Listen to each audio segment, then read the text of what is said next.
સમાચાર સુરતથી કે જ્યાં માન દરવાજા સ્થિત શાળામાં વિદ્યાર્થીનું મોત થયું છે। સુમન શાળા નંબર 16માં કરંટ લાગવાથી મોત થયું છે।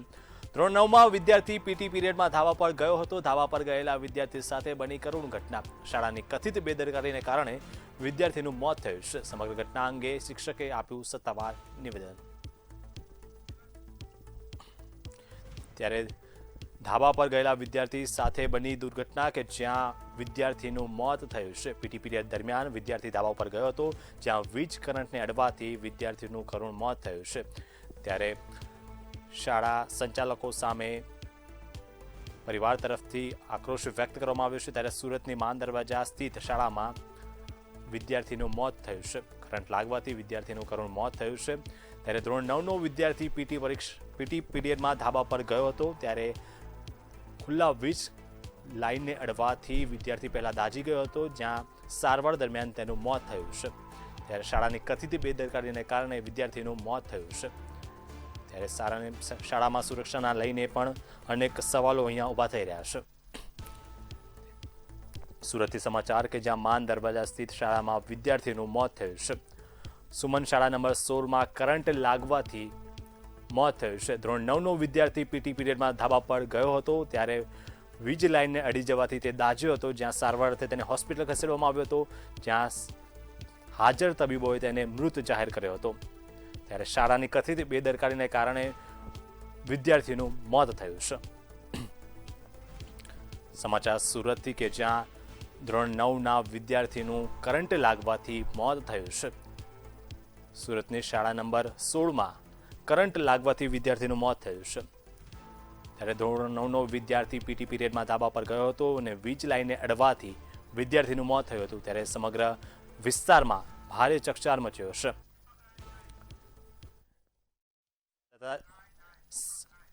સંવાદદાતા દીપક લાઈવ જોડાઈ ગયા છે। દીપક, સુરતમાં આ ઘટના બની છે કે જ્યાં ધોરણ 9ના વિદ્યાર્થીનું કરંટ લાગવાથી મોત થયું છે, ત્યારે શાળા તંત્ર દ્વારા શું કહેવામાં આવી રહ્યું છે અને શું છે વધુ વિગતો? બિલકુલ વાત કરીએ સુરત શહેરની ખટોદરા વિસ્તારમાં જે મહાનગરપાલિકા સંચાલિત શાખા છે, જે ઉર્દુ શાખાઓ સમરસોલ જે ખટોદરા વિસ્તારમાં આવે છે, ખાસ કરીને વાત કરીએ જે આજે સવાર પાળીમાં જે છોકરાઓ આવ્યા હતા જે પીટી રમવા માટે ઉપર ટેરેસ પર લાવવામાં આવ્યું હતું, જેમાં એક જે લાઇટ છે એનું જે થાંભલા અને વાયર ખુલ્લા મળતા એમાં જે છોકરાઓ છે પકડી લેતા એના કારણે મોત થયું છે। ખાસ કરીને જોઈ શકાય છે હાલ હજી જે એ લાઇટ છે એ લાઇટના થાંભલા હજી રિપેર કરવામાં આવ્યું છે, હજી વાયર અને ટેપ પટ્ટી દેખાઈ રહ્યું છે, તેના કારણે ખાસ કરીને વાત કરીએ કે જે છોકરા છે એ ટેરેસ પર પીટી રમવા માટે લાવવામાં આવ્યું તેમ કહેવામાં આવે છે। આપણે અહીંયાને જે શિક્ષક છે એમની જોડે વાત કરીશું। ખાસ કરીને શું નામ છે બેનના છોકરા ઉપર કેમ આવ્યો હતો? मेरा नाम शेख नज़ीफ़ा है। मैं यहाँ पर कॉन्ट्रैक्ट बेस्ड टीचर हूँ। एक्चुअली सर थे यहाँ पर जिनका पीरियड था, वो पीटी में ऊपर स्टूडेंट को लेकर आए हुए थे और यहाँ पर जैसे पीरियड ओवर होने आया वो लाइन से स्टूडेंट्स जो है अपनी क्लास में जा रहे थे और जैसे ही लाइन से जाने लगे शायद धक्का मुक्की में और किसी का हाथ टच हो गया यहाँ पर और जैसे ही हाथ टच हुआ वैसे उसको करंट लगा और सर जो थे उनकी डिसिप्लिन मेंटेन करने के लिए और सब के लिए पीछे से सर आ रहे थे, सब लाइन से जा रहे थे, सर पीछे से आ रहे थे और जैसे ही पता चला कि बच्चे को करंट लगा है, सर जो है आगे तुरंत भागते हुए आए और लकड़ी से को हटाने का ट्राई किया। फिर उसको हटाकर तुरंत उसको सीपीआर वगैरह देने लगे क्योंकि कंडीशन इतनी ख़राब हो चुकी थी। सर ने बताया, ये सब कुछ हमको पता नहीं है, नॉर्मली हम जो है हमारे पीरियड वाइज क्लास के अंदर मौजूद थे तो ज़्यादा हमें डिटेल का पता नहीं है, लेकिन जो कुछ पता चला उसके अकॉर्डिंग मैं आपको बता रही हूँ कि सर के अकॉर्डिंग उन्होंने सीपीआर देना स्टार्ट किया और फिर तुरंत जो है हमने एम्बुलेंस वगैरह को कॉल किया, लेकिन एम्बुलेंस आने में टाइम लग रही थी, कंडीशन ख़राब थी। तो जो हमारे प्रिंसिपल सर है उन्होंने जो है अपनी 4 व्हीलर के अंदर उस स्टूडेंट को लेकर गए वहाँ पर, लेकिन परिस्थिति ज़्यादा ख़राब हो जाने की वजह से अनफॉर्चुनेटली स्टूडेंट की डेथ हो गई है। और बात करें कि जब नीचे जगह है तो लड़के को बच्चे को ऊपर क्यों पीटी के लिए लाया गया? एक्चुअली ये टेरेस होता है यहाँ पर, नॉर्मली हम पीटी करते हैं और इससे पहले मतलब नॉर्मली हम पीटी के लिए यहीं पर लेकर आते हैं। ये पीटी के लिए स्पेशल प्लेस अलॉट की गई है हमें। तो नीचे ज़्यादा नहीं लेकर जाते हैं क्योंकि ये एक स्कूल नहीं है, यहाँ पर 2 से 3 स्कूल इकट्ठी एक साथ में एक ही बिल्डिंग में चल रही होती है। तो सभी जो है बारी बारी इस तरह से नीचे ग्राउंड में अरेंज नहीं हो पाएंगे। तो ऊपर वाला जो एरिया है वो सुमन 16 को अलॉट किया गया है जिसमें पीटी के लिए स्टूडेंट आते हैं। और आज तक अभी इस तरह का कोई केस नहीं हुआ है कि अर्थिंग और वगैरह करंट का कोई हमें इन्फॉर्मेशन मिली हो किसी स्टूडेंट से या किसी से। इवन जैसे ही यहाँ से हमें पता चला कि करंट लगा है, हमने उसके बाद में फिर उसको टेस्ट वगैरह से चेक किया। एसएमसी वाले कुछ भाई वगैरह आए यहाँ पर, उन्होंने टेस्ट किया लेकिन पता चला कि यहाँ कोई करंट नहीं है। उस टाइम पे मे बी करंट उतर गया हो या ऐसा कुछ।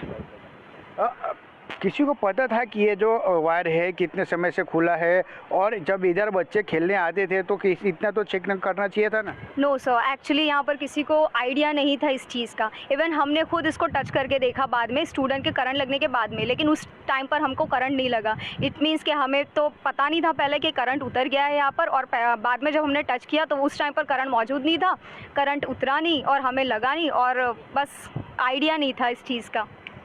तो अभी दिख रहा है कि रिपेयर किया गया हुआ है, तो पहले रिपेयर किया गया होता तो अच्छा होता ना?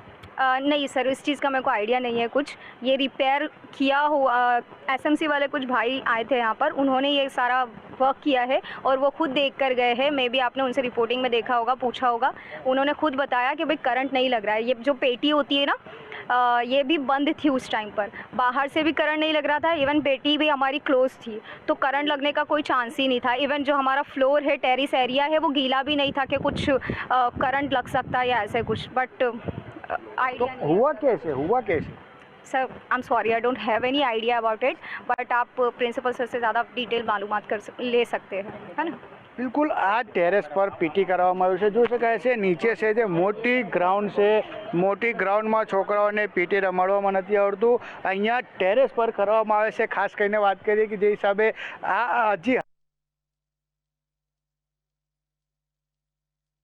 વાયર રિપેરિંગ કરવામાં આવ્યું છે। આજ નહીં તમને બીજે પણ બતાવો, ખાસ કરીને જે વાયરિંગ છે આખી જે ટેરેસ પર અલગ અલગ છે વિસ્તારમાં છે, આખી ટેરેસ પર વાયરિંગ વાયર દેખાઈ રહ્યું છે, કેમ કે જે હિસાબે જોઈ શકાય છે આ વાયરિંગને કારણે અહીંયા કંઈક ના કંઈક વાયર જે કરંટ છે એ લીકેજ થયું હશે, તેના કારણે કરંટ પણ પાસ થવાનું જે ચાન્સીસ હોઈ શકાય છે, કેમ કે જે હિસાબે જોઈ શકાય છે આ આખી વાયરનો જાલ બિછાવવામાં આવ્યું છે। ના હાલ જોઈ શકાય છે સુમન હાઈ સ્કૂલ શાખા નંબર 16 ઉર્દુ માધ્યમ જે બોર્ડ લગાવવામાં આવશે, અહીંયા છે જે પીટી રમાવવામાં આવતું હતું, ને ખાસ કરીને જ્યારે છોકરાઓ નીચે જતા હતા ત્યારે છોકરાને કરંટ લગતા એને મોત નીપજ્યું છે। હાલ તે વાત કરીએ જે છોકરાને પરિવાર છે શોકમાં છે, પોસ્ટમોર્ટમ માટે ન્યૂ સિવિલ હોસ્પિટલ ખસેડવામાં આવ્યું છે। પણ ખાસ કરીને જે હિસાબે વાત કરીએ જે અહીંયા આચાર્ય છે એમને કહેવું છે કે અમે પીટી રમાડવા માટે ઉપર લાવ્યા હતા, પણ નીચે જગ્યા ખાલી છે, કોઈ છે નહીં, તોય એને ટેરેસ પર લાવવાનું કારણ શું હતું એ બી જાણવાનું વસ્તુ રહે। પણ ખાસ કરીને જે હિસાબે વાત કરીએ જે ટીચર અને આચાર્ય કહી રહ્યા છે કે જે છોકરાઓને કરંટ લાગવાનું ઉપર કોઈ સુવિધા નહોતું, પણ કરંટ લાગવાથી જ મોત છે। તો કશે ને કશે આમાં જે સ્કૂલ છે અને જે આચાર્ય છે એ શંકાને દાયરામાં આવી રહ્યા છે। જી સમગ્ર માહિતી બદલ દીપક આપનો આભાર।